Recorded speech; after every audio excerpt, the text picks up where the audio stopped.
Hello বন্ধুরা, আজকে আমি দেখাচ্ছি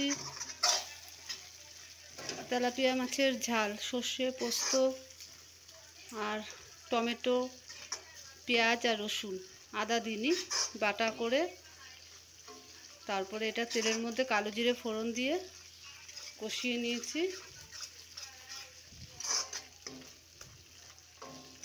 আর নুন, হলুদ, লঙ্কার একটু সামান্য গুঁড়ো, কাঁচা লঙ্কা চিড়ে, ব্যাস এই দিয়ে কষি। তেল ছেড়ে দিয়েছে, এবার আমি জল দেবো। এটা মাখা মাখা হবে।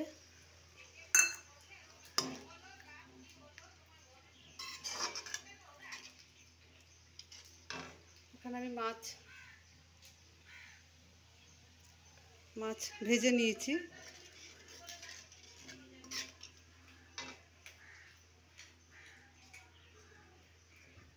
দেখতে থাকুন, আমি পরে দেখাবো কেমন হয়েছে, জানাবেন। সবাই ভালো থাকুন, সুস্থ থাকুন।